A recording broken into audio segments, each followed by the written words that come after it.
Original Firefighter is the podcast and apparel brand that celebrates the heritage and traditions of the American Fire Service.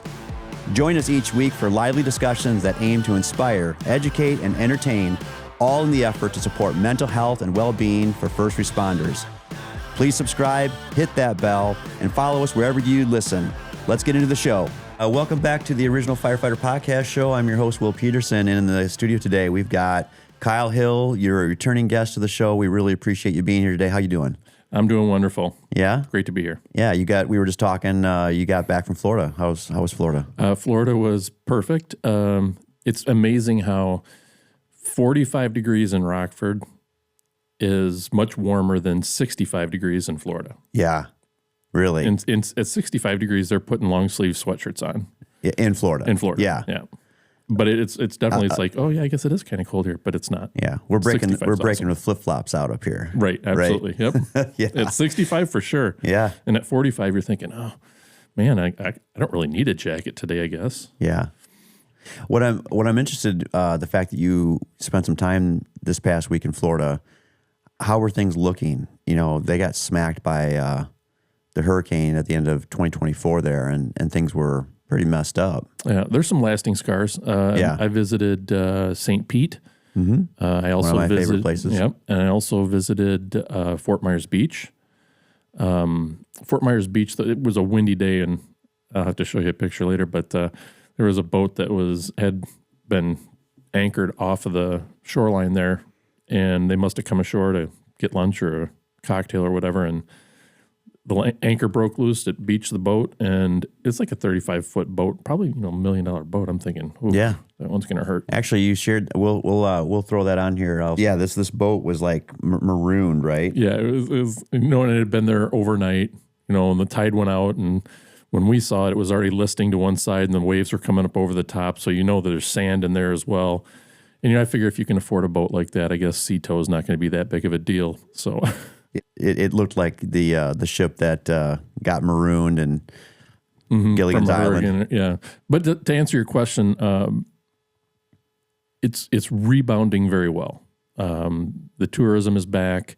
We were there just before spring break. Yeah. The hotels are looking really good. I know that kind of some of them that needed a fresh makeover are now getting it because it was destroyed and I had to start over.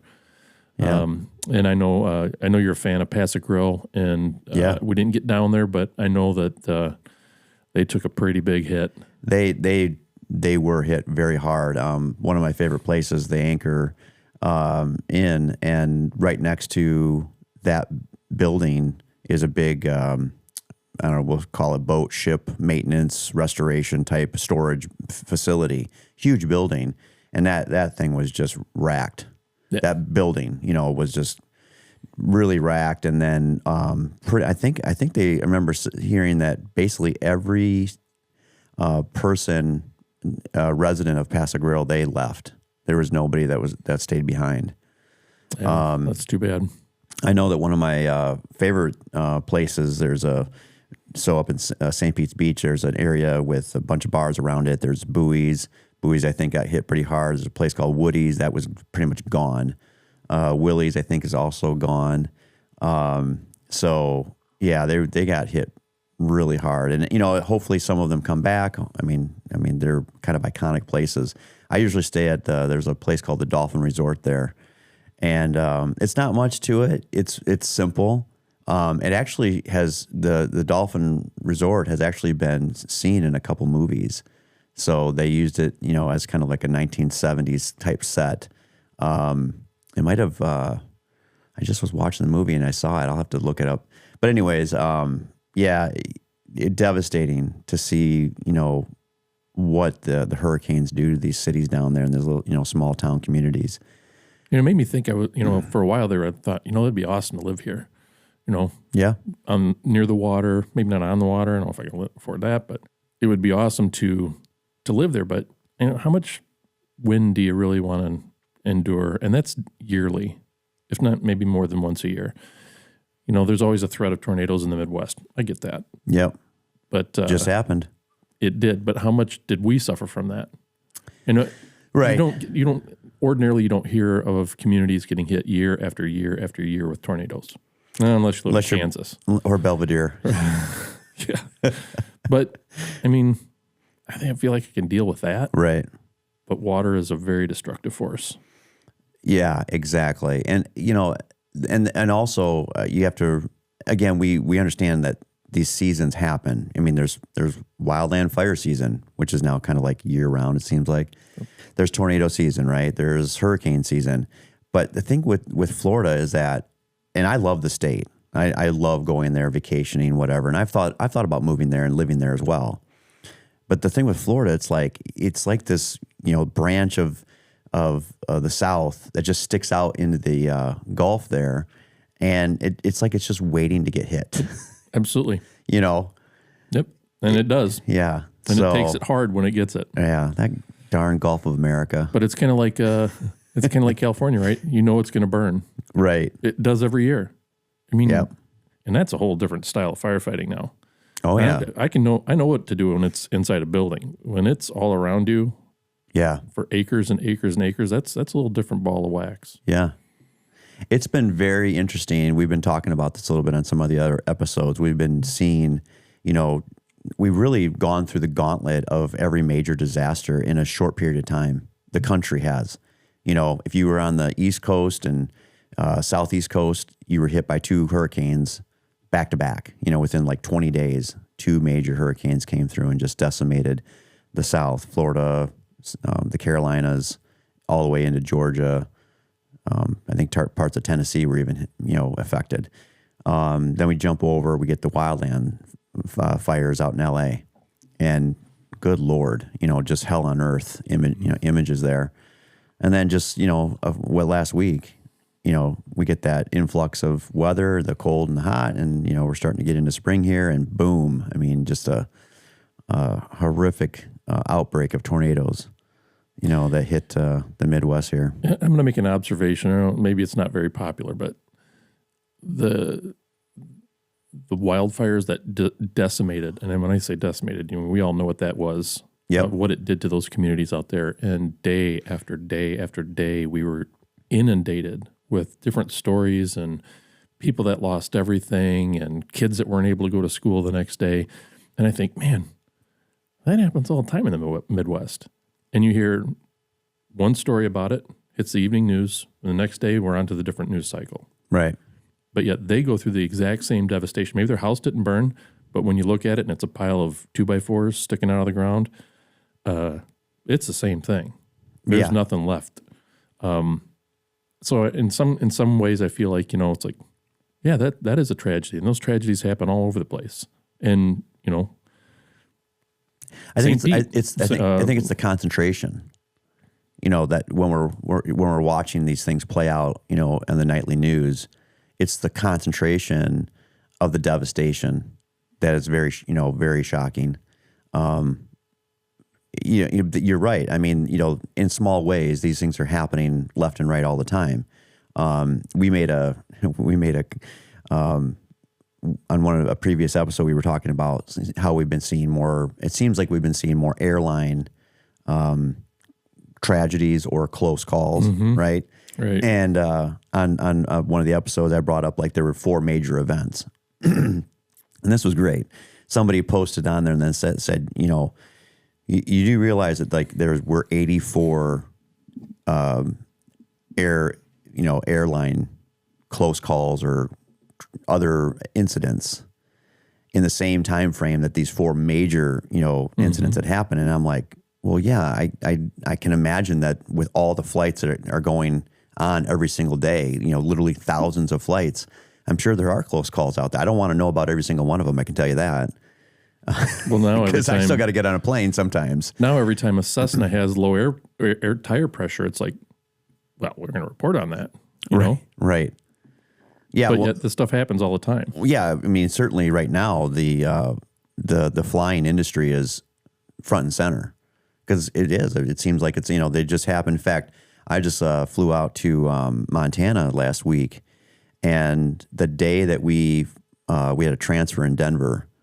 And that day, we took off, and the next, I think it was either that evening or the very next morning was when they had the plane that came down, and then their engine caught on fire. And next thing you know, everybody, the slides are out and everybody's jumping off and people are running through smoke. And this was at the Denver International Airport.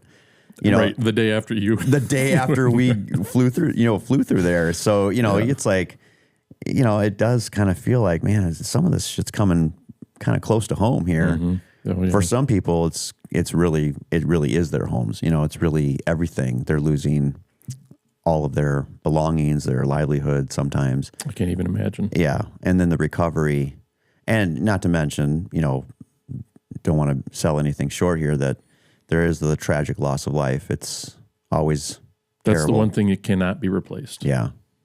I think that's a good way to just jump into some of the things that we wanted to talk about in this episode was, you don't know, when you're in the fire service, it's like you sign up, you take the job, you get into the service, you get into your department, you can get with your company, your station, and you start to get acclimated to what it really means to be a firefighter. Because you don't know, you might, your friends told you that they're firefighters, and you were just a civilian, and you thought, oh, this might be a good thing for me. I'm going to take the test. And then you land it, you get the spot, you go through the academy, you still don't know.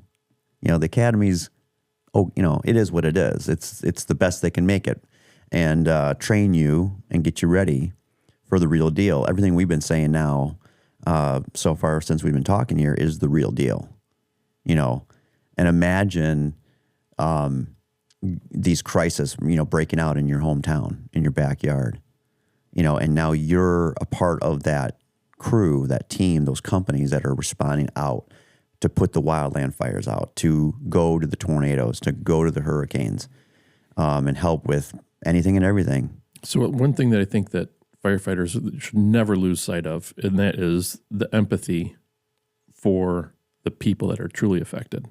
So when you talk about, house fires, it's just a simple house fire. We go to house fires frequently, let's just say it that way.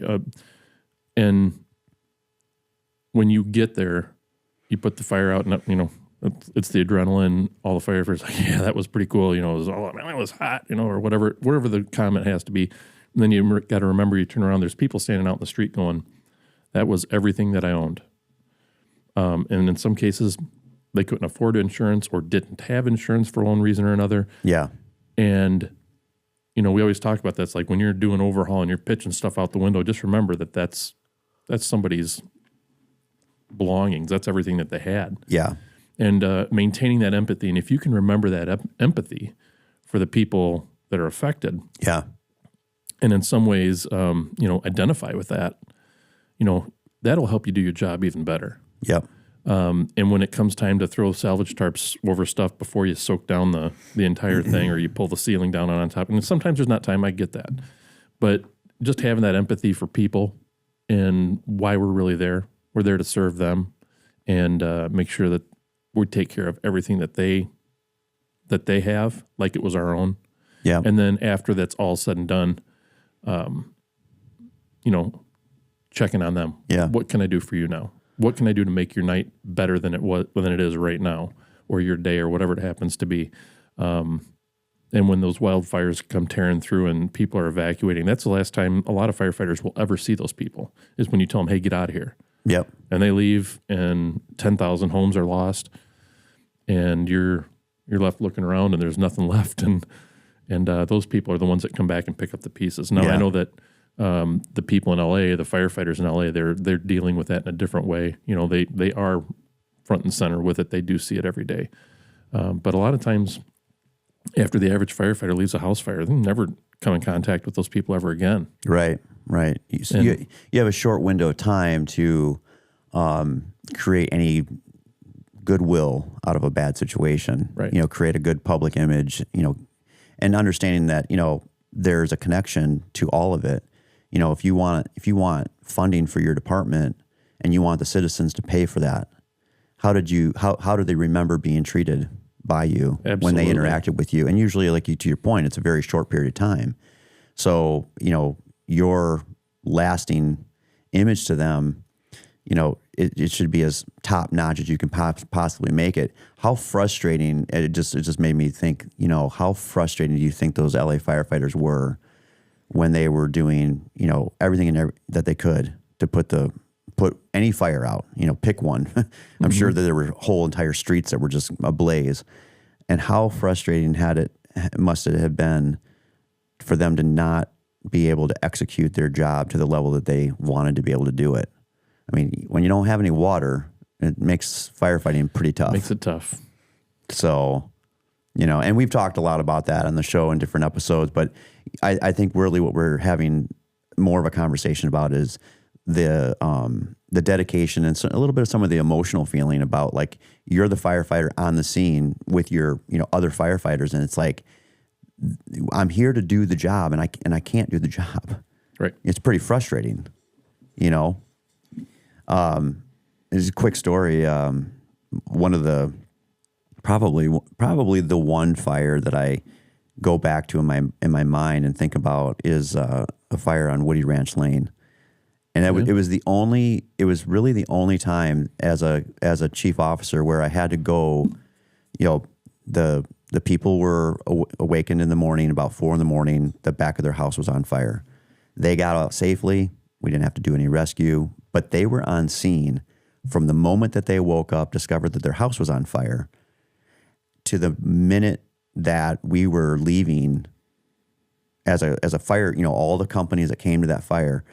And they stayed on scene for the entire time. We're talking 5, 6, 7 hours, something like, very long duration. And I will never forget, this fire was just not going out, and the house became more compromised. This place was huge. And you had multiple 5,000 offensive attacks too, right? I mean, we did. We had 5,000 square foot house. Go back in. Yeah. 5,000 square foot house. And I want to say that we made 3 entries different times, Then we pulled out, we went defensive for a minute, then we go back. And I think we went in like one last time, just like, can we get this somehow? And this place was built like a tank. But it was in the walls, it was in the ceiling, it was all these, it was huge house. I will never forget having to finally go, okay, I was already having some firefighter injuries, exhaustion, things of that nature. And I finally called it quits. I had to walk over to these people and I told them, I said, we can't put this fire out. I don't know why. We've got a lot of experience here. And I had to let them know, like, we are going to tear your house down. And, I will never forget the wife. She kind of just, it hit her, and husband and wife standing there, and they understood. I mean, they really, they could see that we had done everything we could possibly do, I think. Well, it's helpful for them to be there and watch the people working hard to save what they But it did. It felt like real defeat. I'm sure it felt worse for them, but on our side, it did. If I was pissed. I mean, I think we had like 6 or 7 different types of minor injuries. That heat exhaustion. It was very, very hot, humid, very humid. Anyways, so it can feel, as a firefighter, as a first responder, like you can feel like, man, I did everything right, or I came on scene and I was prepared for what was thrown in front of me. And then sometimes you just don't win. Yeah. I wonder what you think about, as you spent, how many years you've got in the fire service now? Where are you at now? Let's see, 92, so just over 32 years. Yeah. So, very similar here, 33 years. And, how do you think that the fire service has truly evolved in, like, say, in leadership, and the style of leadership, what you knew or what you were introduced to when you first started in the fire service to how you lead today? Because you're a deputy chief right now, and hopefully you're going to be a chief at some point.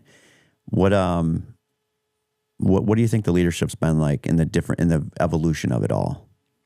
So, having more than a couple decades, to look at it, right, and knowing what my first exposure to it was the first fire chief, volunteer fire chief. It was a good old boys club. I mean, we had as much social time together as we did training and whatever. I mean, I remember doing nights of bingo, on Friday nights, and that's where everybody was at, so that's where I would go. It wasn't really exciting, but, we made it what it was. And the chief, he was really no nonsense. We didn't really have a lot of structure, at least not from my perspective. Now, It's different when you're the new guy. You don't really know what to expect or what structure looks like. So maybe there was a lot more than what I understood. Maybe it was just good old boy structure. Maybe it was. I mean, I think we ran a little over 100 calls a year. Yeah. I mean, So it was more like a social club. I kind of was. But back in, if you really rewind to any able-bodied person, if you could volunteer, you did. Yeah. I mean, that was just what you did for your community.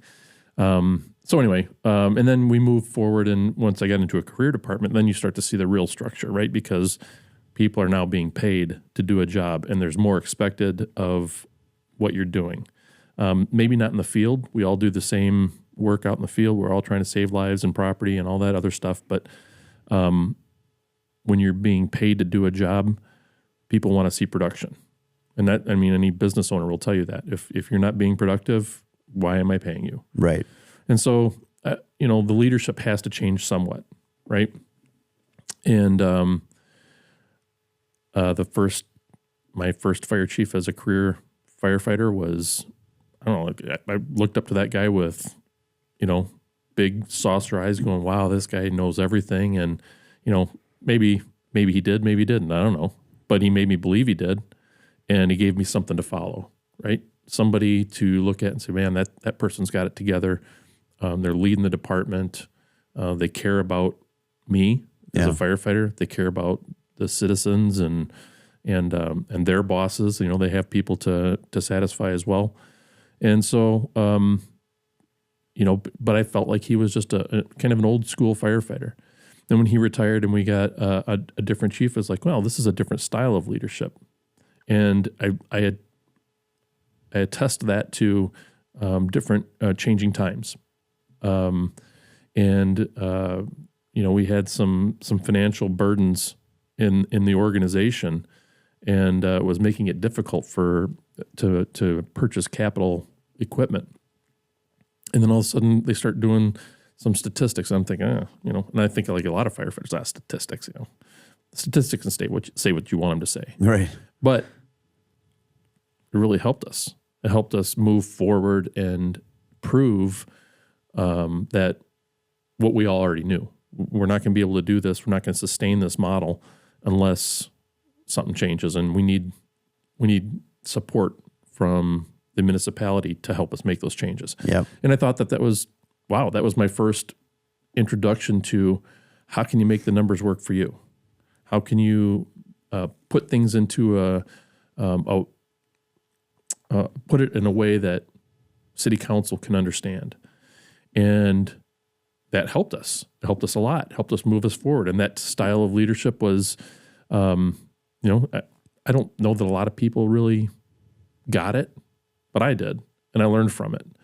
And then as that person moved on and we got a new fire chief, that person picked up with that and said, listen, how can we be better? How can we be better than we are yesterday? How can today be better? And what can we do to make it that way? And I think we always had that mentality, but when you start looking at it, you start putting together strategic plans and different things and saying, where are our shortcomings?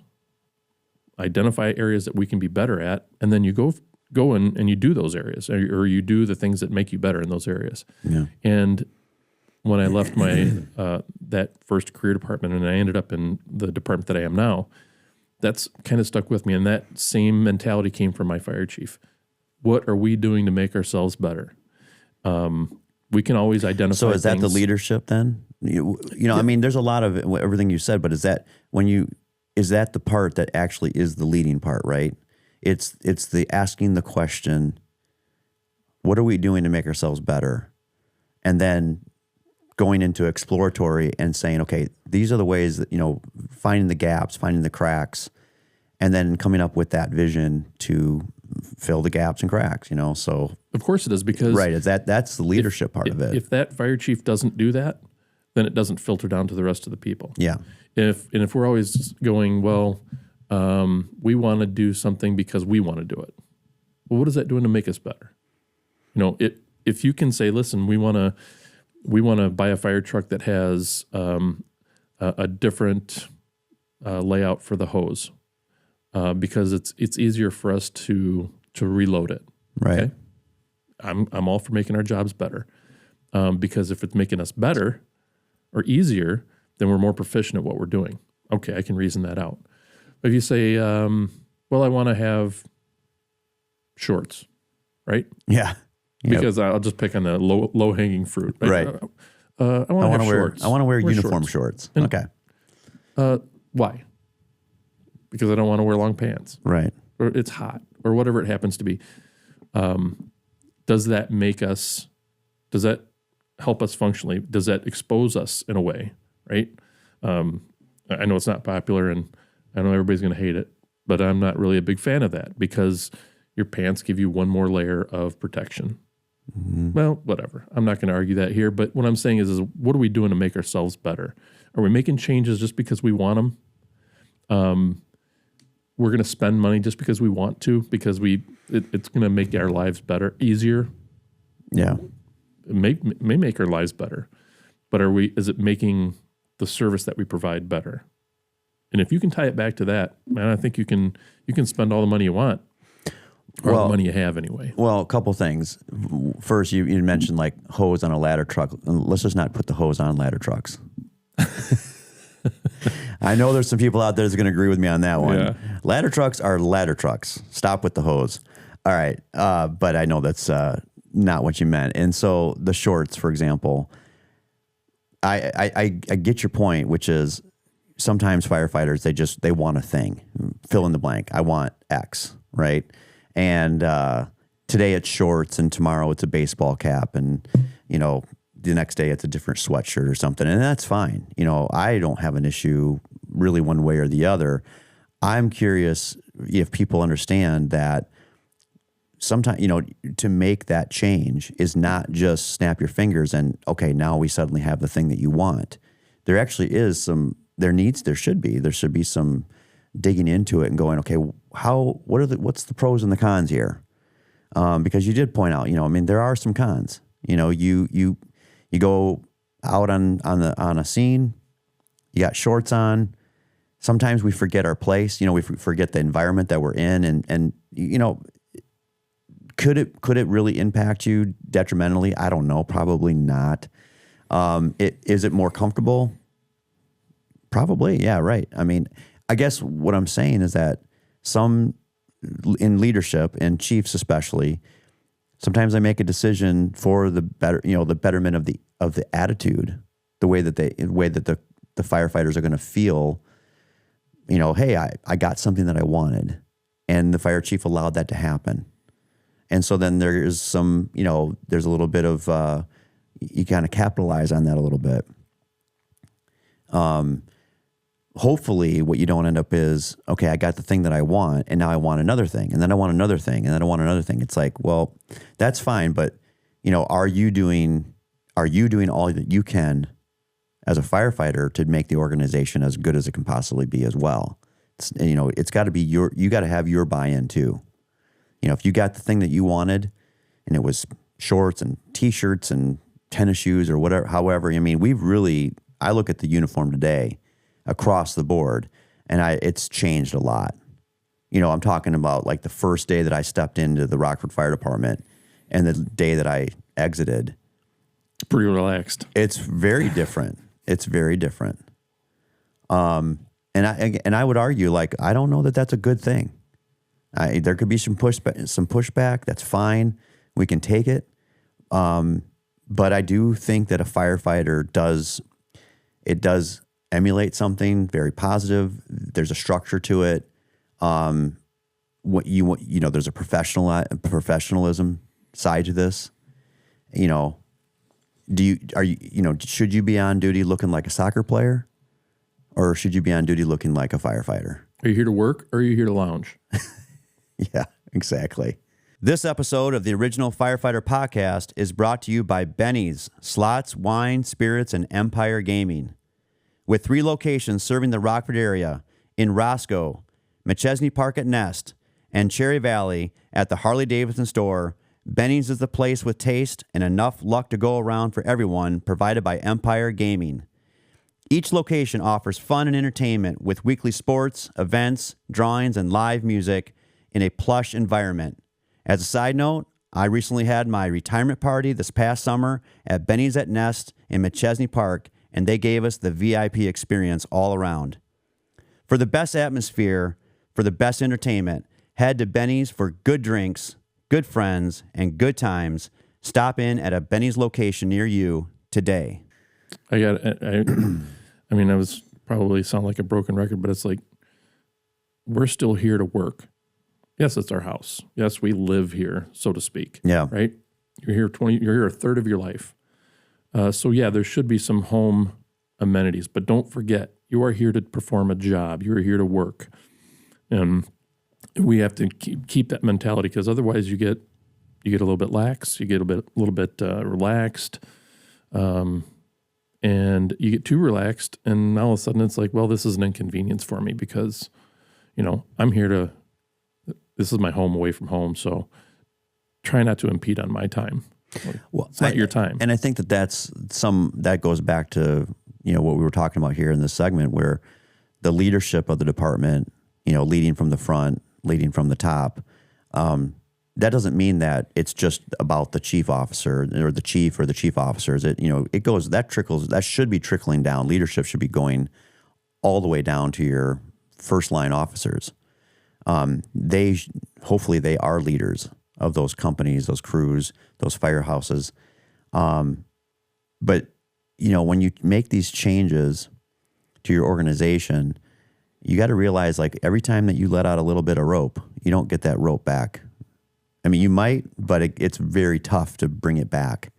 I remember the times, and usually it was, right now we're kind of having a conversation about uniforms, and it wasn't really my biggest concern, other than I wanted you to look proper, dingy T-shirts and holes in your pants and stuff like that. Like, no, that doesn't fly. First of all, it's free.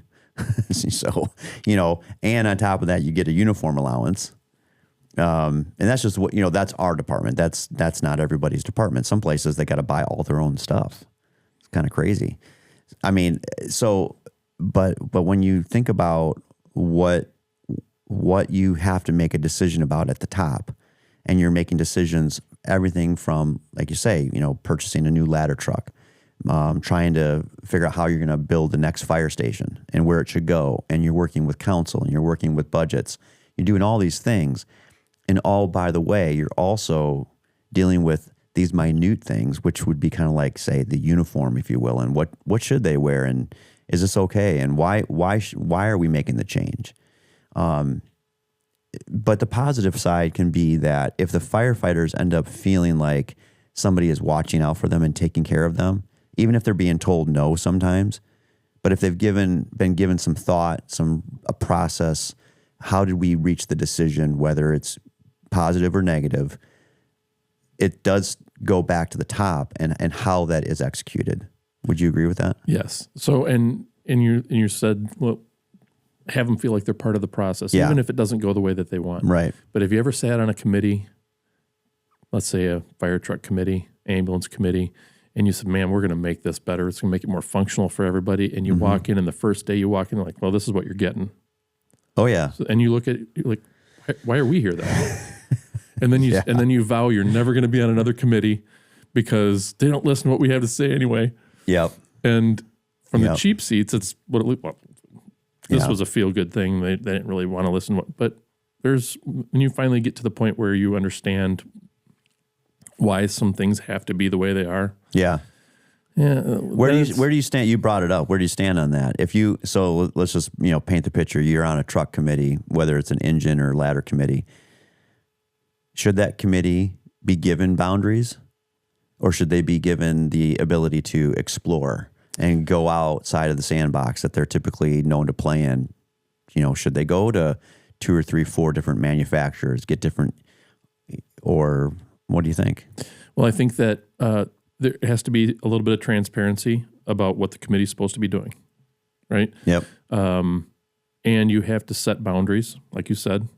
It might be a certain manufacturer. Look, we're going to stick with this manufacturer because we have 20 other fire trucks that look just like this one.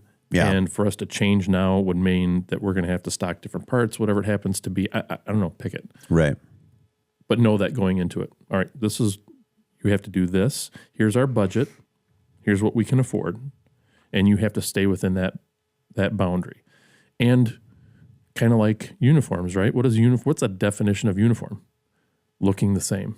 Things that are the same. They're uniform. Right? If you're wearing a t-shirt and I'm wearing a button-up shirt, we're not the same. And we are not uniform. And we're not in uniform because we don't know what that is. So when I suitcase the young firefighter over to another fire station, he looks at that fire truck and goes, oh, well, I know what's in that compartment because that's what's in the other one. Yeah. That helps, right? Mm-hmm. You don't want to get landlocked into that. We can make subtle changes. We've tried those, all over the place. The manufacturers come up with new and innovative stuff all the time. Right. And we have to be open to that. And that's not a problem. We can deal with that. But when it comes to those committees, you have to set the boundaries and say, look, you're here to help us with the design of this new fire truck, but here's what we need to stay in. Here's the lanes that we have to stay in. And if you start getting too far outside of that lane, we're going to have to pull you back in. And sometimes it's monetary. Other times there are operational needs that the department has to meet. Or, like I said, maybe one guy says, I just absolutely love green fire trucks. And I would think this one should be green. Well, you're not going to get that. Sorry. And that, and the one it's a thing, sad day for those that have to ride on green fire trucks. Well, if God wanted them to be green, he would have painted them green, but he painted them red. So that's where we're at. Yeah. So anyway, I think that, yes, committees are good, and I think that makes people feel like they have some buy-in. But if they have some big whiz-bang idea that they think this is the way we got to go, and you don't choose that, well, then it kind of goes, they didn't really care what I had to say anyway. Why am I even here? Yeah. And I've heard that a lot. Umpteen times. Yeah, so I'm never getting involved in one of those committees because they don't listen to us anyway. Yeah. Well, there's clearly a good reason. As a leader, I'm not going to tell you, hey, look, I value your opinion, and then turn around and stomp all over it and go, well, I really didn't. Yeah. I was just saying that. If you don't want their opinion, then pick the fire truck that you want. Yeah. And save us all a lot of time, and let's just do that. A lot of departments will have a health and safety committee, and they're there to help make sure that the firefighters have the equipment that they need and keep them safe. And if you can prove why there's something else out there that's better than the way we're doing it now, then maybe you've got something to go on. And it's something that every organization should look at and say, okay, why are we doing it that way? And it can't always be, well, we've always done it that way. Right. Because those days are going away. Yeah, there's a good quote out there. It says, leadership is not about being in charge. It's about taking care of those in your charge. And when you bring people into, say committees, you get people on, say accreditation teams and stuff like that. You do need to give them the reins. You can still, decide the lane that they should drive their horses. You're the top of the department. You're the chief. Maybe you're the deputy chief of operations, and you know the lane you want to stay in. But letting others take charge and give them some room to make some real changes, or at least to offer up what the changes might look like. Give you, say, 2 or 3 possibilities. I mean, that's a fun process. That can be a great process for an organization. If it's just it's my way or the highway, and we're doing it like this, you're not building any good rapport there with your organization. If you want to get something done, and I've heard this phrase used a couple times, as manage your manager, right? Mm-hmm. You want to get your idea through, then convince the guy that's making the decision that it's his idea. Convince him. This is why it will be beneficial for that to happen, and make it their idea. Yeah. And convince them that it's their idea. And once it's their idea, well, then it's absolutely we're going to go with that. Manage your manager. Understand how to what makes that person tick. If you're ever going to go in front of a board for a promotional interview, understand who they are. Know what makes them tick. Know what's important to them, and work that into your interview process, right? Speak to them in ways that they can understand and things that make sense to them. If you start talking about stuff that they don't understand, you're going to lose them. But, manage your manager. Understand what is important and stay in that lane. And if you build that rapport with them, then all of a sudden they're like, well, that guy does have some good ideas, and maybe I should listen to what they have to say. And a good leader will do that. Understand that, you do have the ultimate responsibility, but you can delegate that authority. Yeah. You can give people the authority to help make decisions that are going to change the organization. And if you don't do that, then you just become a dictator. It was a facade. It's your way of the highway. It's just a facade. Then it's you're not really giving anything out. You're keeping everything very close to the chest, and you're giving other people false sense of their belonging, their importance. And that's, again, it goes back to a good leader bringing in, creating good managers, but also understanding that managing is not necessarily leading. Leading is forward thinking. Correct. Managing people. They're two different things. It's very different, right? We know this. And you brought up something interesting about, you brought up that, going in front of promotional boards.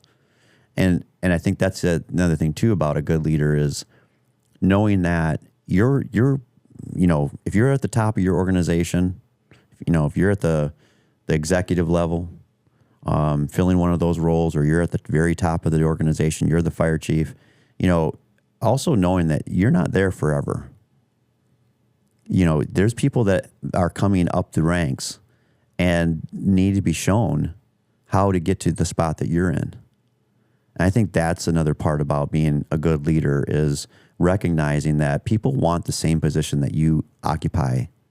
And they really just want to know what's my best path to get there. I don't know. What would be some of the things that you throw out to somebody that's trying to figure out how to get to that next level? Well, first and foremost, and when you first get into the fire service, you don't know where you want to be. You don't even know what a different rank looks like. And you got to concentrate on. You don't know what a Kelly day is. That's right, and much less how you get them, right, and why you need to get them, right. But once you get your feet wet and you start to understand the basic things that are expected of a firefighter, and you start to understand what a good officer is, and in some cases what a bad officer is, and what do you expect from a leader, I think it's important for new firefighters to understand what a good leader is. It's not the guy that's just going to let you squeak by and, just get the bare minimums done, and, we'll watch TV until the alarm goes off, and then when we get back, we'll press play on that. It ties back to the beginning of our conversation where it's like, because you got something that you wanted, we used shorts and T-shirts as an example. It's like, that's fine. If that's the way your organization wants to look uniform, it does start to look a little bit crazy and sloppy when everybody's wearing, 3 or 4 different versions of something. And some places don't care. That's just the simple truth is some places are like, as long as you're wearing some clothes, that's great. I think we're a little bit more alike, where I would prefer to see companies and crews looking very similar. It's the forward presentation to the community is what we're talking about. It's the face of the department looking out back and the community looking back at you. So just because, a fire chief said, yeah, go ahead, wear shorts. Yeah. Okay. So if I keep going on that line, then it's like, once you know what the basics are as a firefighter, you know what a good leader is. and what's expected of you. Yeah. Now you start to look at the next 5 years of your life. And every firefighter should have a short and long-term plan. Mm-hmm. And eventually, some point, and I don't know how many years you have on before you understand what that is, you start to think, where do I want to be at retirement, right? And some people are saying, look, I just need to get to 20 years with all my fingers and toes and standing upright, and as long as I get there, I don't care where I'm at. Other people say, well, I like kind of like directing the daily activities of a fire company. Maybe I'd like to be an officer. And you get to that point, you're like, well, I can't just sit here. Where do I want to be next? Right. And if you can have some idea of where you want to be at the end of your career, then that will help you understand what you need to do tomorrow. Because if your whole goal is to be the fire chief and you've got 5 years on the job, what are you doing today that's going to help that come to fruition in the future or tomorrow or the next day or whenever it happens to be? And there are things that you can do. And listen, I had a bunch of student loans at the end of my career. It's like, why do I have student loans? If I'd have started this 15 years ago, it wouldn't have cost me a dime. My employer would have helped me with tuition, and it wouldn't have cost me anything. But no, I waited until the end of my career when I was like cramming it in, trying to get some extra points on a promotional process, and now I got student loans that I'm dealing with that I shouldn't. If I had more of a vision earlier in my career, where do I want to be, and what do those people need in order to make that happen? Start early. Start early on your education. Have a vision. Yeah. Have an idea of what you want out of this career, and what do you want to be doing when you get there. If you want to be riding backwards, and there are firefighters that love it, and we need those guys, then that's fine. But even the guys that are riding backwards have to have some vision of what it is. You can't get to that, all right, I finally got to the back seat and I'm riding backwards and I'm doing everything that I want to do. What are you doing to make yourself better? Yep. Are you better today than you were yesterday? Can you point to one thing saying, this is what I learned today? So I think that's very important about succession and progression in your career, is having a plan. And I just saw on social media, somebody was saying, hey, listen, I finally just finished my master's degree and I'm super happy about that. And I'm like, man, I wish I could have said that at that person's point in their career. Yeah. And I could have. I just didn't have that vision at the time.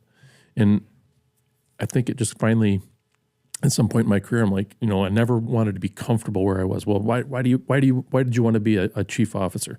Because I never wanted to be comfortable where I was. Right.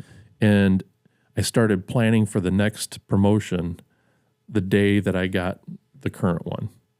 Wherever I was at, when I made lieutenant, I started planning on how I was going to make it to captain. And it was because I didn't want to get comfortable where I was at, and I wanted that next challenge. It's not for everybody. Not everybody needs to do that, and certainly not everybody's going to be the fire chief. There can only be one person, right? There can be only one. Well, from the leadership point of view, and you touched on something there, where if promoting to a bugle rank isn't for you, you might want to be the backseat guy. You might want to be the driver of the engine, the chauffeur. Here's something interesting that a fellow friend, a firefighter, said to me the other day, that his last work shift, he had his second driver, so it wasn't even his official driver. He was off, and then in the back of his ladder truck, he had two recruits. One that had come out of the academy, only had like 3 months on the job out of the academy. And the guy behind him was in his eighth month. So that's what your opportunity is out there to be a real leader. It's really not the rank so much. It's seeing the opportunities that you look at that kind of setup and you go, holy shit, today I better lead. I've got to lead. I mean, what did I just describe there? That's 11 months worth of experience in the back of one of the busiest ladders in the city. crazy to think that we're there, because I can remember that particular company. There was a day and time when it was like, it was kind of protected. It was like, hey, these ladders go to a lot of fires, and we got to set them up for success. We got to set them up with the experience and the veterans and things like. And now it's like, holy shit, there's this flip where you have nearly no experience in the back of that truck, just a couple guys up front with all the knowledge and skills and the leadership styles that they bring to the table. And on those days, man, you're really leading that company. And you have that company officer has such a responsibility to the guy that's only got 8 months on the job behind him. Yeah. Because now that target's really small, right? Because there's 4 people on that company, and they have work for 4 people. And if you're not training that person on how to do that job and making them better, and hopefully what you taught them on the last work shift has stuck, and we can do that job a little bit more proficiently than we could on the previous shift. Because when that fire comes in, you want to be able to say, hey, remember we talked about that, go do it. Yeah. And be able to give that person some responsibility to get it done. Obviously, that type of time on the job, you got to check on them and whatnot. I get that. But on the fire ground at the emergency scene, it's not the time to be going, hey man, we just talked about this. How come you don't know how to do it? And it becomes even more important for that training aspect when you're not running emergency calls, and retaining that information. And that company officer has a lot of responsibility to those 2 guys that have very, very few days on the job. Yeah. Doing it. It becomes really important for that training aspect, and it's solely on that leader's shoulders. I think it's safe to say that every individual in a small, medium, large organization, you will find yourself in a place someday in time that you're the leader. You might not be officially, by rank, but you're leading something. I just described, you got a couple of brand new greenhorns, pair of boots that don't know their head from their ass, and you're the veteran firefighter in that company. Like, you're leading that day. That's what I hope people do recognize beyond the certificates and beyond. And I think you bring up the education. I think my suggestion to listeners and viewers is, if you want to go down that road of leadership and management and higher responsibility, you do need to start your education today and do it early and do it pretty often. We began the segment by asking, you got in the fire service in 1992. What did that look like? What did leadership back then look like? And it did. It was pretty loose. I mean, kind of a good old boys club to a large degree. A lot of places probably looked that way. But in 2025, it's a very different organization, the fire service as a whole. And to tie it all back together to, some of the things that we've seen, say maybe in the last, 6 months, very, very high level detrimental situations with the hurricanes and the tornadoes and the wildfires. And they're not, we keep saying wildfires. I mean, LA had literally an urban interface city meets wildland fire explosion, unprecedented. And boy, those would be the times that you're going to figure out whether you're a leader or a failure. And if you prepped, right? Yeah. Because that's not the time to find out that, I shouldn't have set my fire truck up like that. Right. But you need to, and then part of that vision is looking forward into the future. What are our points that whole thing could come crumbling down on top of us because we didn't prepare for that? And then training is everything, right? Training, any good training officer will tell you that, listen, I'm preparing you for the things that you didn't know you needed to know. And repetition is the only way you're going to figure that out. Yeah. Well, what if we failed, right? What if we failed to look and see that was going to happen? Kind of like, not failing not to overstaff on a day where that there's a really good possibility that a tornado is going to come ripping through your community because the weatherman said so. No, I get it. That doesn't always happen. But if you're not prepared for it, you're going to look like the biggest idiot on the face of the planet because, look, everybody else knew that, the weather guy said that conditions were favorable for tornadoes. Yeah. And you didn't hire back. You want to ensure that a tornado doesn't come through your area, overstaff for the day. Yeah. Because then nothing will ever happen when you spend a lot of money. Yeah. If you're not prepared, well, hang on. Yeah. Here it comes. Something I want to switch to. I was having this conversation the other day with just a person, had no affiliation with the fire service at all, and this person started asking me, just kind of like, interesting.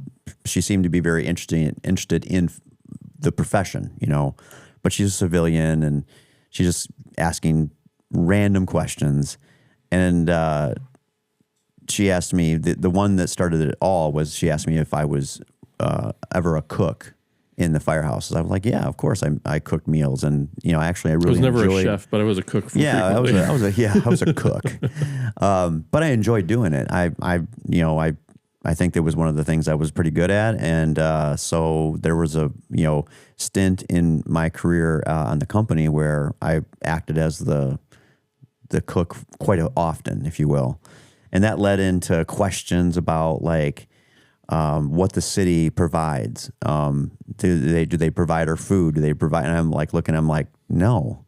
And then really, and I'm like, no. I'm like, they don't even provide, the spices, the olive oil, things like that. And it just went on and on and on. And I'm like, no, see, you don't understand. Like, they don't provide really anything outside of the fire trucks and the turnout gear, the equipment to be able to do the job. And I just was curious what your thought was, is what the public thinks that the firefighters are doing in the firehouse versus what they don't know.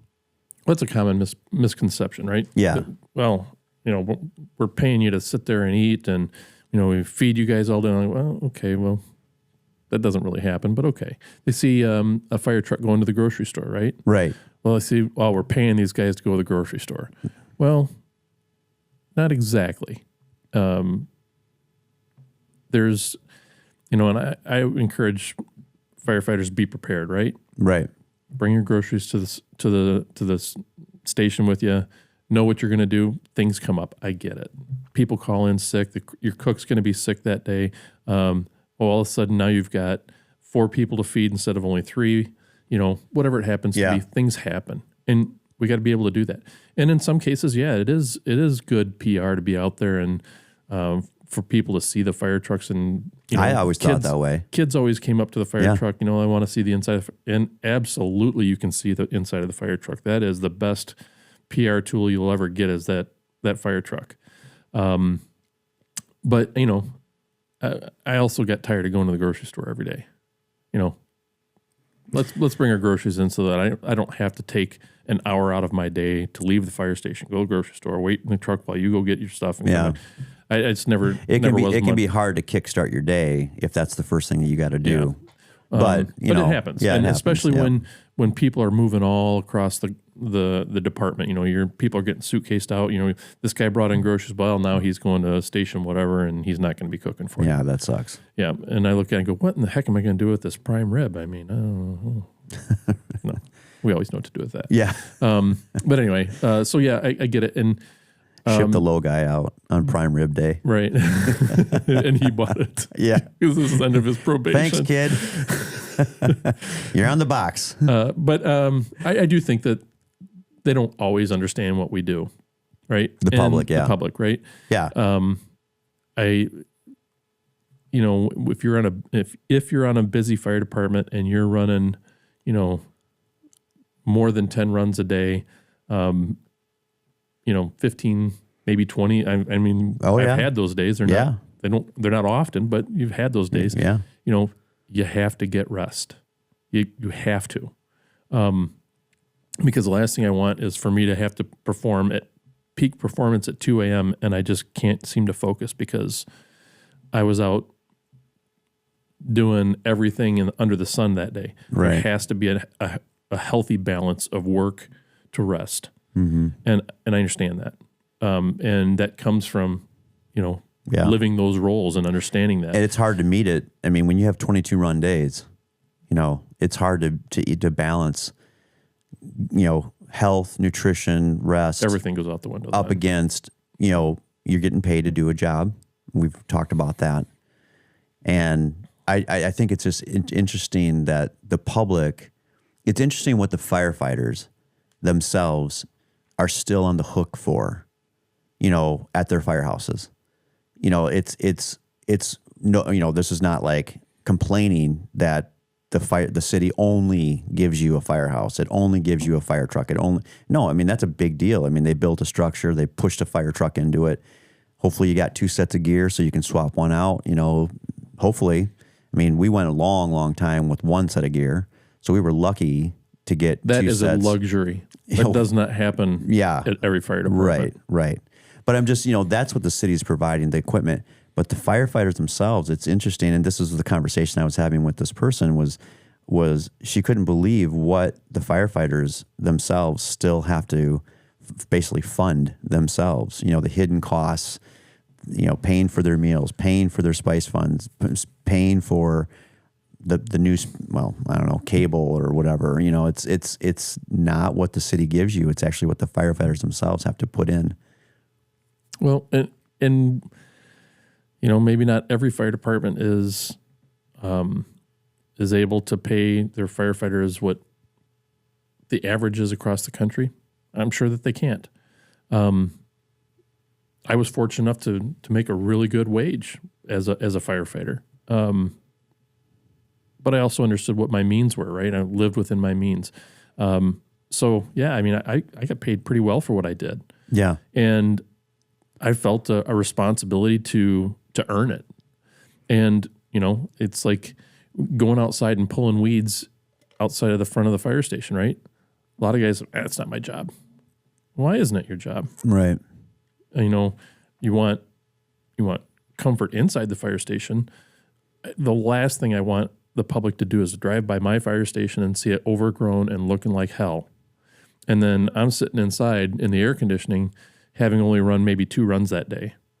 What else could I have done, right? What else could we do to make people look at what we're doing? It's like, man, that fire station looks really good. Those guys are doing a good job at keeping it up, right? I knew firefighters that would plan their vacation days around lawn day, right? You had to go out and mow the lawn. And we had push mowers. We push mowed it, right? Yeah. Nowadays, it's like you run so many calls, I don't have time. Yeah, I don't have time to get out and mow changed. the lawn. Yeah. And so the call how do you volume do that, changed right? that, yeah. How do you take up the slack for that? Well, we're going to have somebody else do it. Right.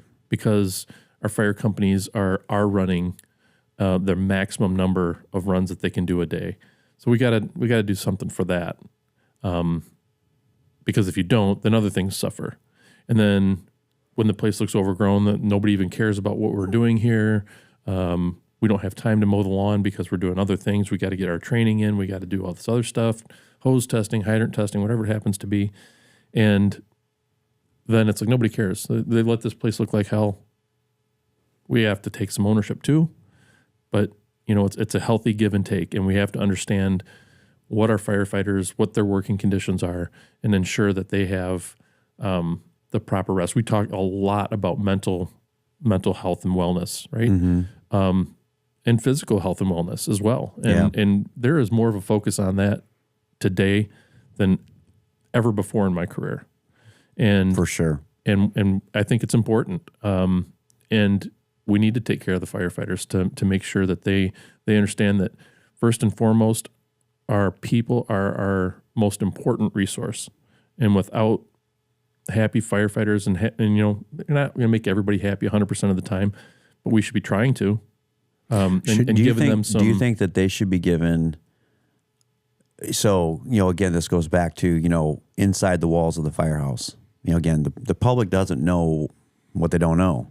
They don't understand that the firefighters are cooking the meals and why it takes time to do those things. They think that the city is paying for all that, and it's like, no, they're doing all that on their own, and they have to because they live there. They do that for nutrition, and we talked about getting some rest. And again, I don't know how you get a whole lot of rest on a 22 run day. You don't. Yeah, and and then, bang out a couple fires at the same time. And again, that's not maybe every department out there, but I know some, those were days that we had. The other part of it is, do you think, because health and wellness is so important, it's been brought to the front, if you will, should they be given a dedicated hour, 45 minutes, an hour of the ability to work out? Should that be built in? I mean, if training, So you're talking answering about the call, taking them out of service to do it? and just let me, so answering the call is always the first priority. The bell goes off, you got to run, right? So you're gonna take off. But if you're so busy, how are you squaring up the health and wellness of the firefighter if they never have a chance to do the things to make them, healthy on duty? I'm talking about what they do off duty. You really can't control that. Hopefully they're taking care of themselves, getting some good rest, eating well, less drinking, whatever.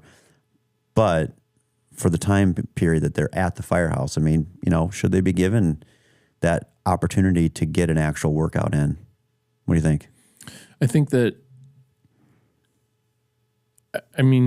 your point is a good one. What do you do with the firefighters that says, "Yeah, but I'm not working out"? I don't know. I don't really know. And there, I don't know, maybe we're 50-50 on that. Maybe there's 50% of the firefighters that will work out, 50% that won't. Right.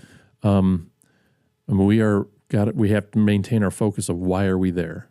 Mm-hmm. I don't know that, I don't mind if a firefighter says at 3:00 in the afternoon, "Hey, we've got all of our stuff done. I'd like to go run on the treadmill for a little bit." Okay. I'm just happy that person wants to do that. Right. But let's have our stuff done, right? Yep. It is I ultimately can tell you is that our responsibility is to answer emergencies, ultimately, to the best of our ability, and to train ourselves to be able to do that. Yeah. And part of that is staying in good physical condition. So it's also our responsibility to take care of ourselves, to eat healthy, to exercise, and do the things that are necessary to be able to perform when you're out in at the emergency scene. Taking a company out of service, I don't know that I can really get behind that. But what I can get behind is taking them out of service to train. But put yourself in a small department. I don't know. I'll just pick one out of the blue. One that only has one engine company, one ambulance. Yeah. When do they get to do their live fire training? Right. Imagine that department only goes on, 2, 3, 4 structure fires a year. Mm. Should the next time that they see live fire be an actual house fire, a real emergency? If the answer is no, then you got to give them time to train. But can I afford to take them out of service? Or do I hire someone back to fill the gap so that they can get their live fire training? Does your budget allow for that? Right. I know that there's fire departments out there that, we talk about 2 sets of gear, and they're working on, hey, look, I got 5 sets of gear that's going to need to be replaced next year, and I don't have anything in the budget for it.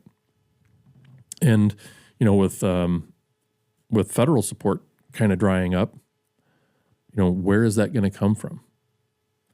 And it all comes back full circle. Now, I guess we got to go ask the citizens for some more money. This episode of the Original Firefighter Podcast is sponsored by Castle Contracting. Castle Contracting offers commercial and residential restoration, leading the industry in roofing, residential siding, gutters and downspouts, egress window installation, storm damage assessment and repair, and solar energy, saving you money and time. If you want to be treated like royalty, contact Castle Contracting to schedule a free inspection. Call them at 877-512-4207 or go online and visit castleexteriors.net. That's 877-512-4207 or go online and visit castleexteriors.net. Serving Illinois, Wisconsin, and Kentucky, Castle Contracting has you covered. Your home is your castle. Call Castle Contracting today. The people that are paying us to be here. But in order to give you a service, we need the basics, right? If something bad happens, what's the first thing they do? They pull the records, right? Was that person trained to do that job? Did they have the equipment to do that job? Was that equipment, was it a turnout coat that was 15 years old? Why? Because we didn't have enough money to buy a new one. The NFPA police don't come knocking on your door until something bad happens. Right. And then they say, well, that was the standard and you chose not to follow it. Why is that? Now I've just put the citizens at a greater risk because now we're going to have to pay off on an injury that may have been able to be prevented. So I guess what I'm saying is that there are certain things that you have to spend money on. Fire trucks, turnout gear. If I tell you that you have to work out 1 hour every day, then I have to provide the time for you to do that. Otherwise, it's not a good rule. Yeah. I get where, you went down that road where you're telling them that they have to work out. I see how we get there very quickly. I mean, it could even be tied into collective bargaining, like the union coming and saying, whoa, hold on a minute here. You don't get to tell us that I got to work out. And that becomes a bargaining chip, if you will. It becomes an argument. It becomes, a situation that can be, pretty chaotic if it goes into, some type of mediation, arbitration, just over health and wellness and fit to do the job. What I'm trying to square up is the organizations, the leaders, your chief of the department, all these health and safety or health and wellness initiatives. Health and safety is a different thing, I think. I mean, health and safety, the word health is in there, but health and safety typically refers to, are you following rules and regs, standard operating procedures? Are you following OSHA guidelines? Are you providing a healthy environment for firefighters to live in, exist in? They're not hanging out in the apparatus floor with the diesel fumes and the trucks running without an exhaust system, all those things, right? The health and safety side of it. The wellness side of it is the thing that I keep coming back to in this, in our company here, where I'm like, we want to say that the firefighter is the most important asset, but yet and it is, I mean, it does, it takes up the largest part of the budget. And hopefully the benefits are good and that there are, healthy benefits for the firefighters within their package. But the emphasis is on the capital side is, building the firehouses, replacing the fire trucks and things of that nature. And yet we're finding and seeing, firefighter fatalities from cardiovascular disease. That's on the higher side, far much higher than the firefighter that's, catches a wall and becomes trapped and, ultimately dies. They're out there running so many calls and there's only 24 hours in a day. And to your point, how many hours could they even possibly be out of service for, do all the other things? You just talked about training. I mean, you got to have a well-trained firefighter and they have to be out there training all the time. When do they have a chance to work out, to sit down, to eat a meal, things of that nature? Or are those just things that we say? It's what we hope for, it's what we want, but if we can't provide it, well, that's just the job. Those 22 run days, you don't have time to sit down and run and walk in the treadmill for an hour or half hour, let alone get your lunch in and your dinner and then have just a half a second to let your butt hit the seat and just go, okay, need to reset here. Yeah. And granted, those are not common days. But the 10 run day, the 15 run day, those are a lot more common. Well, I mean, it's probably better to say it where, again, I'm hearkening back to our organization that we both came from was there were companies that were running 4,500 calls a year. Mm-hmm.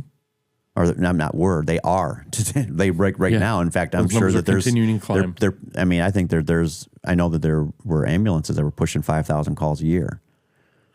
So when you divide that up and, you cross it over 3 shifts, I keep coming back to this question of the wellness of the firefighter and, what the public perception is. Oh, they get to hang out. They sit in the recliners and they eat the meals and the city's paying for the meals. And it's like, no, none of that's happening.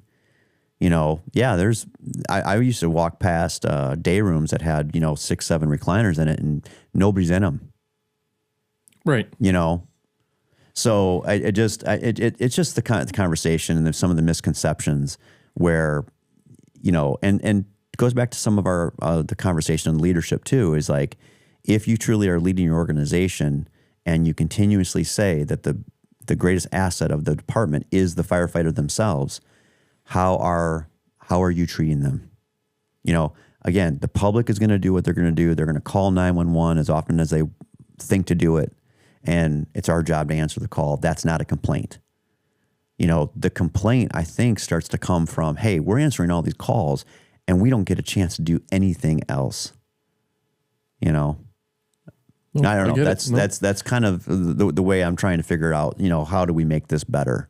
Can we make it better? I don't know. I don't know how many fire companies, we'll all agree that there's probably there's definitely a maximum number of calls you can run in a day. Right. Yeah. Yep. And there's a breaking point too, because if you say, well, I've got 5,000 runs a day or a year, and I'm going to do that with one company. Right. Well, you're not going to do it for very long with one company. No. Right. Because there's going to be sick time is going to increase. Job satisfaction is going to go down. People are not going to do their jobs very well. They're going to have poor attitudes. So yeah, you do have to look at that and say, we need help to get that job done. Yeah. And it may not happen overnight. And I think a lot of firefighters think, look, we both agree that this can't be sustainable. So let's fix it right now. Right. Right today. And maybe that's, we're just going to add companies. We're going to add companies until we get the number where we want it. But that money's got to come from someplace. Yeah. And, it takes a long time to turn on new lights in a firehouse, in a brand new firehouse. Right. And that's the cheapest part of it, is turning the lights on. Yes. Staffing it and keeping the lights on, that's a whole nother ball game. And so, I was going to ask you a few seconds ago, what do you think when the citizen comes up and they push the doorbell on the fire station? What do you think they're going to get, or what do they think that's going to come to the door, right? Maybe they sat there and rang the doorbell for 5 minutes and nobody came to the door and they're like, well, those guys are just all sleeping in there. Oh, no, actually they're out handling calls or something. Right. Or they're out training, out back training, whatever it happens to be. But, if they're ringing the doorbell at 3 o'clock in the afternoon and a guy comes in, his one eye's half closed. It's like, what can I do for you? It's like, I'm sorry. Did I wake you up? Sleepy Pete getting out of his recliner, staggering. What is it? With his Crocs on. What do they? Let's not even go there. What do they expect? Right? Yeah. And their expectations. You give them a tour of the fire station, and they walk in the day room. They see the 6 recliners sitting there, like, geez, those look pretty nice. Right. Is that what we're paying you guys for? They don't know. That's right. They just don't know. That's right. But they also don't know that those recliners are going to help me get a little bit of downtime so that when your call comes in, that I can be on point and I can be ready to go. But we have to be responsible with it. Yeah. It can't be toes up at 2 o'clock in the afternoon, because I just didn't want to get up and do anything else. Yeah. But there's a difference between resting and being lazy. Oh, absolutely. 100%. Let's be very, very clear about that. There's definitely a difference between that. Mm-hmm. Yep. But I just, it's like, and I think firefighters get callous to it. It's like, they don't know. I'm getting paid for what I might have to do, not necessarily for what I did. Yeah. And there is some truth to that. As long as you're a well-prepared and well-trained firefighter, I 100% agree with that. Yeah. But we also have to be, you also have to have a good leader to follow. If you have a leader that just allows that to happen, if you have a company officer that doesn't expect a lot from you, then you can't you can't be upset when we don't get a lot from them. I think that's the person to look out for. Sure. I mean, like if you recognize that you're assigned to a company where your leader doesn't give a shit what you're doing, that's a problem.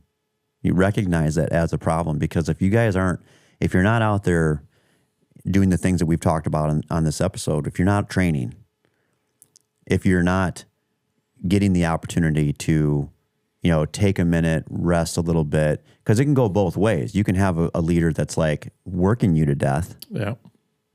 They're, going way over the board, but you can also have the leader that's just not doing anything. And that's the one I think is the worst one out there. You know what first of all, that's not even a leader. That's not a leader. As a leader, I hope that when I leave, I mean, I know that 5 minutes after I'm out the door, they'll forget my name. But I also want for those 5 minutes for everybody to look at each other and go, wow, that was good. Yeah. We accomplished a lot, and it was fun. And I enjoyed coming to work. My wife tells me that all the time. She says, you like going to work every day. I'm like, I do. Yeah. I still do. Yeah. Because there's going to be new challenges, and there's going to be new ways of making things better for the organization. It's a good feeling. So many people out there. No, I would say probably the vast majority of people, and I'm talking like outside the fire service, they don't get the luxury of being happy to go to work most days. Right. I think most firefighters are like, yeah, I really do. I like going and doing my shift and being with the people that I work with. And I want the people that I work with to feel that way too. Like, I don't have to go to the fire station tomorrow. I get to go to the fire station tomorrow. And we're going to have a good time. We're going to get some things done. We're going to be better because of it. And we're going to make some other people's lives a little bit better because we were here. And I hope that when I leave, that's what people say. Yeah.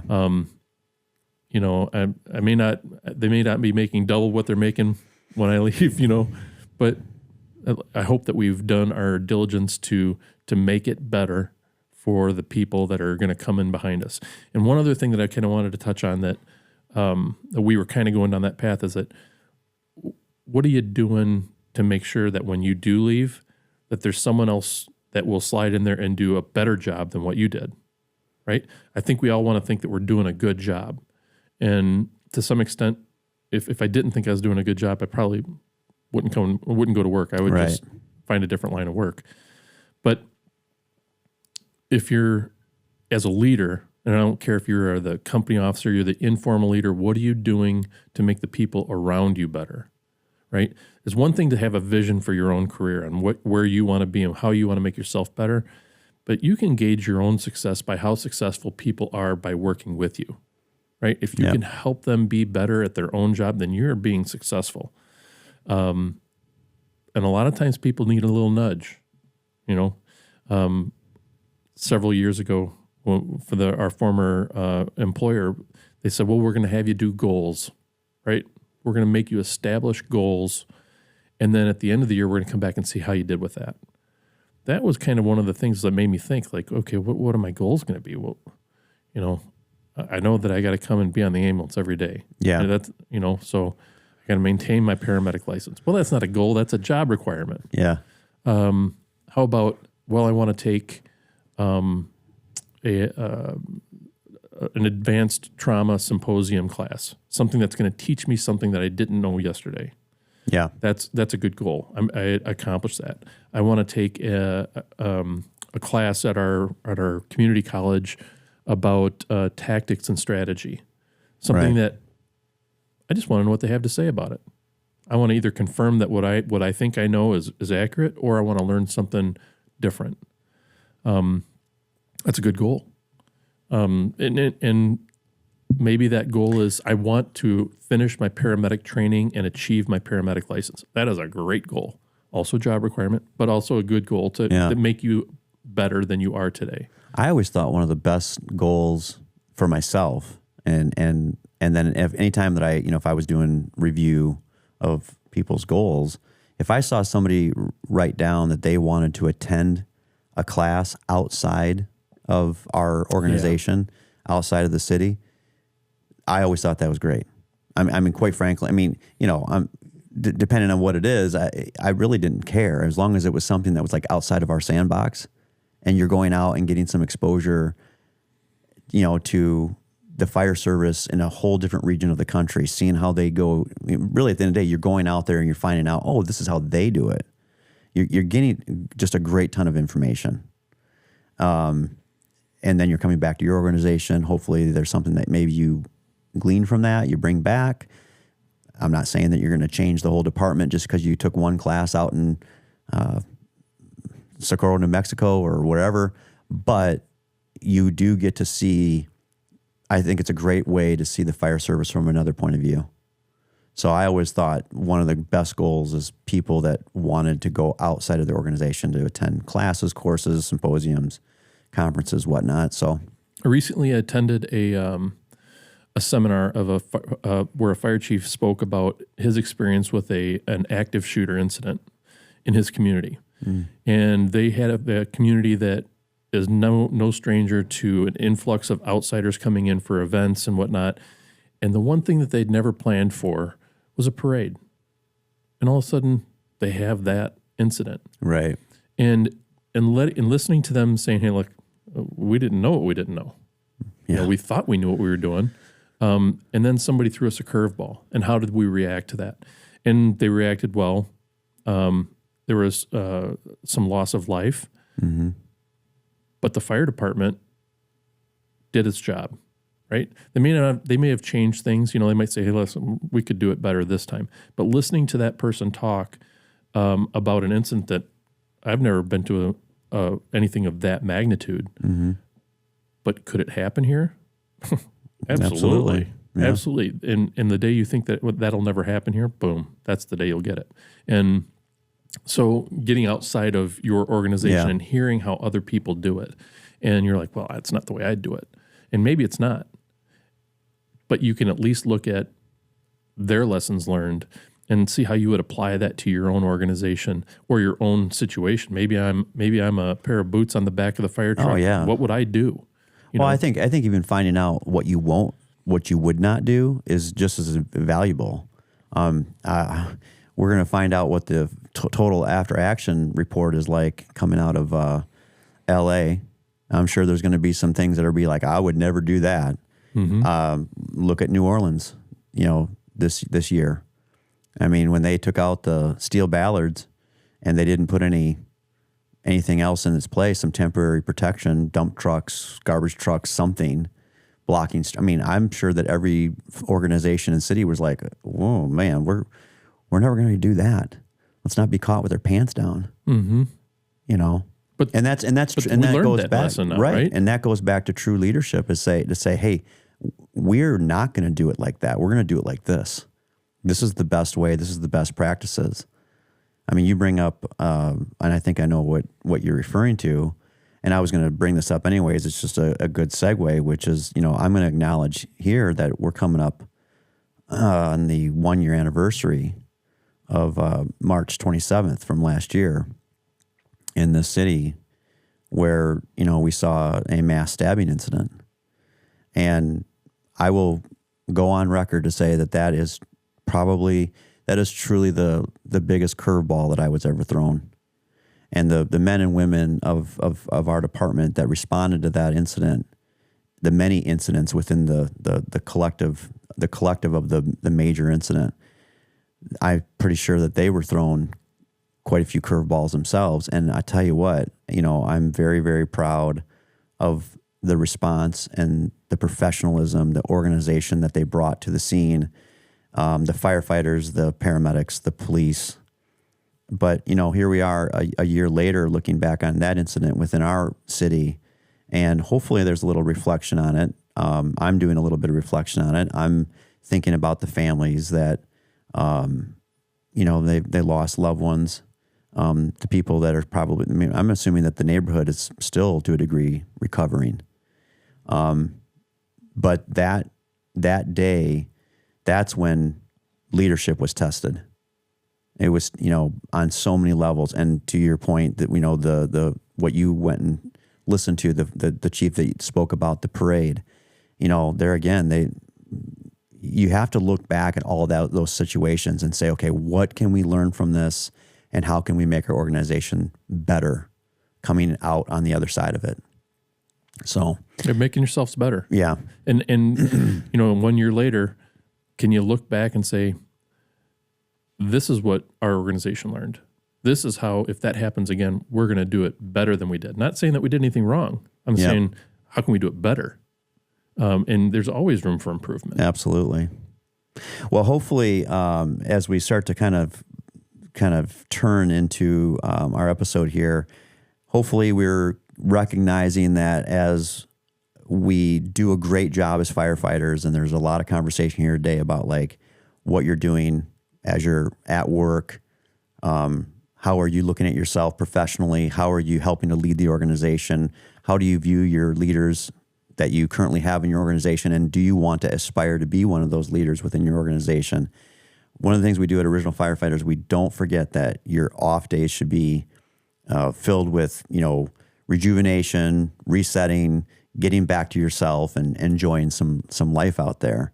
And so we touched on that you had just gotten back from Florida. I just got back from Montana myself, had some time out there, was able to see some beautiful sights out there around Whitefish and Kalispell.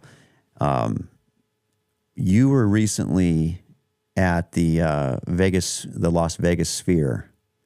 And I was curious, what was your experience out there? Because I haven't been there yet to the Sphere itself. I've been to Vegas several times, but I haven't seen anything, but it just looks amazing. So I was just curious. You went.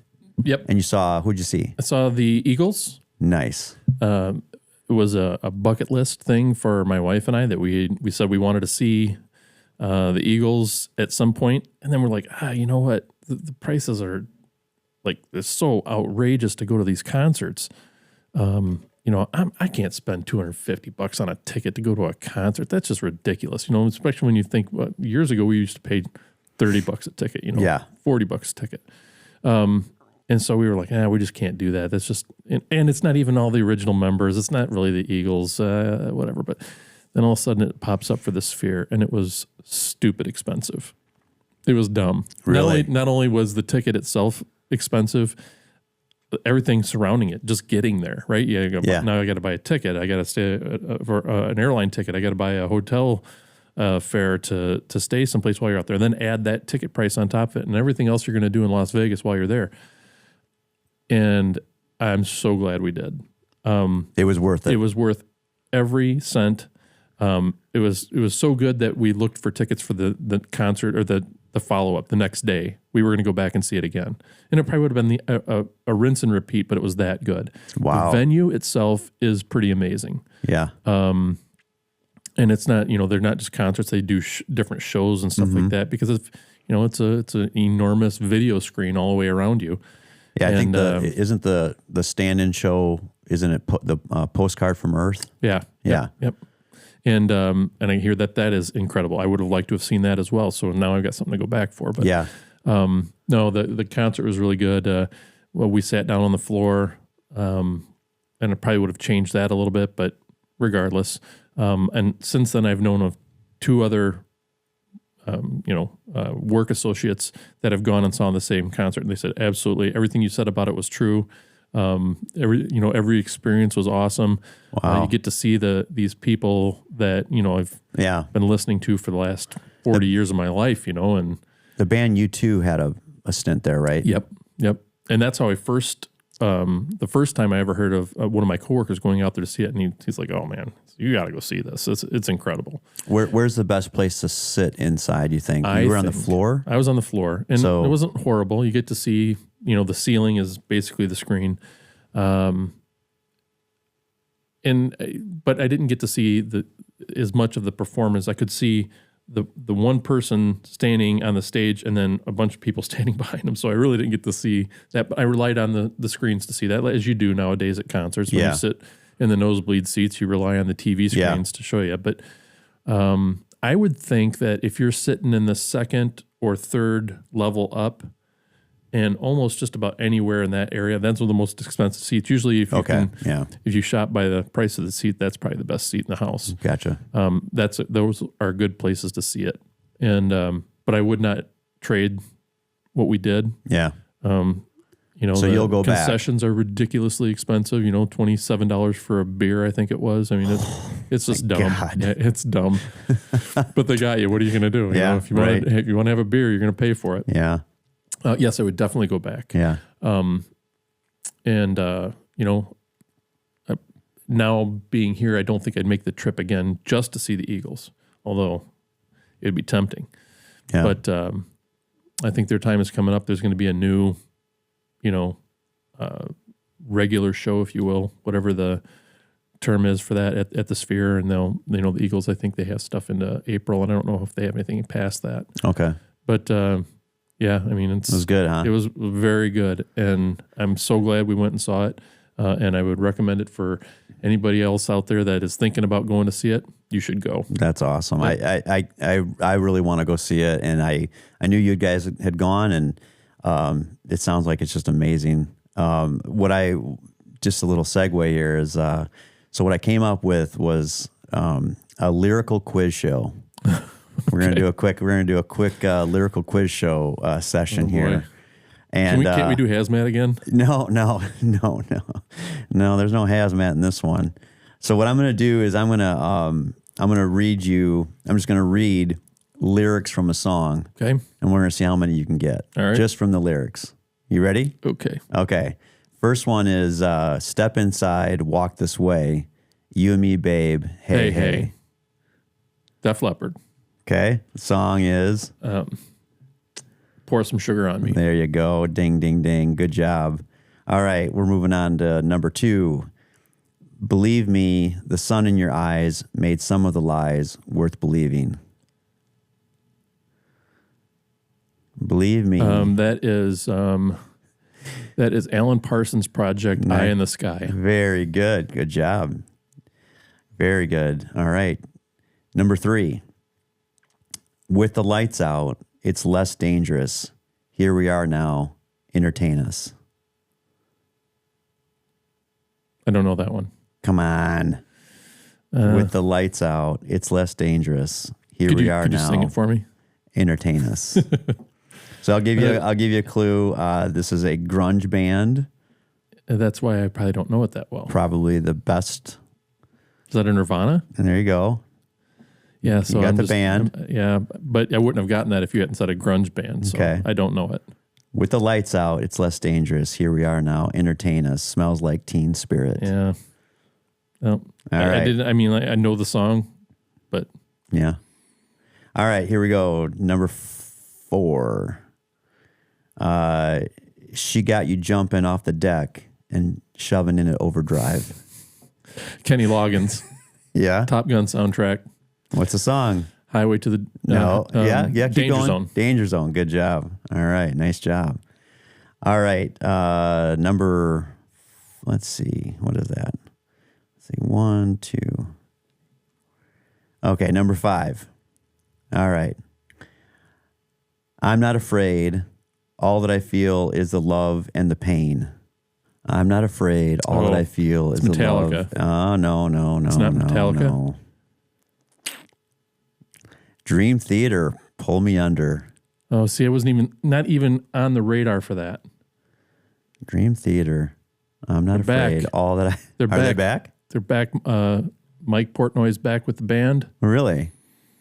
Yep, it's back with the... Well, how many albums do they have? Just tons. 30 plus. Right. Yeah. There's something to see. I didn't think that I would like them as much as you're the one that kind of, turned me on to them. And they're something. My stepson's the one that turned me on to them. And that's right. Yeah. They're quite the spectacle for sure. All right. Moving on. All right. With so much drama in the LBC, it's kind of hard being Snoop D-O-double-G. What's the song? With so much drama in the LBC, it's kind of hard being Snoop D-O-double-G. Gin and Juice. Very good. Good job. Also covered by the famous Gourds. Okay. I did not know that. All right. I'll take your word for that. The Gourds. All right. Here we go. Taste me, you will see. More is all you need. Dedicated to How I'm Killing You. And that's the Metallica song, right? There you go. What's the song? Taste me. Master of Puppets. Master of Puppets. Good job. Nicely done. All right, we've got, let's see. We've got 3 more to go. All right. The light in the window is a crack in the sky, a stairway to darkness in the blink of an eye. The light in the window is a crack in the sky, a stairway to darkness in the blink of an eye.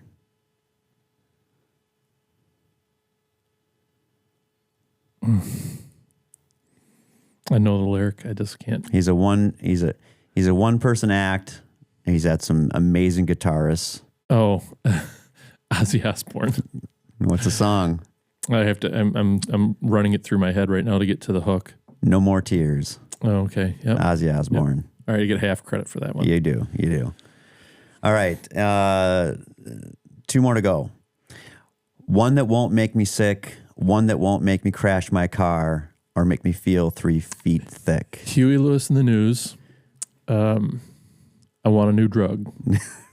Good job. Nicely done. That's You for had all to stick in my era. That's for all the paramedics out there. Right. And finally, on a dark desert highway, cool wind in my hair, Eagles Hotel California. warm smell of coletas rising up through the air. Right. Does anybody know what a colita is? I don't know. I've never smelled one. Yes, that was Hotel California. That was Lyrical Quiz Show Firefighter Edition. All right. So picture the cover of Hotel California, right? It's the iconic, like a old Spanish hotel. Yep. And then neon, right? Hotel California. Yep. Now, and picture that printed across an entire sphere, and it being, I mean, like larger than life, but I mean, it's like sharp, crystal clear, like everything and there's a bunch of little nuances. There's people standing in the windows. Right. There's people standing out front, and you're hearing Hotel California sung by the original artists, and that is the backdrop. And that's the sphere. That's the experience of the sphere. That's awesome. Yep. I can't wait to go. Yep, you're going to enjoy it. That's great. Hey, I've had a great time having you on the show again, and you're always welcome back here. We always have great conversations, and hopefully you've had a great time too. Thanks. It's fun being here. Yeah, we love having you, Kyle. And for you guys listening and viewing, we appreciate you being here with us on the Original Firefighter podcast. Make sure that you're taking care of yourself on your off days, and be safe.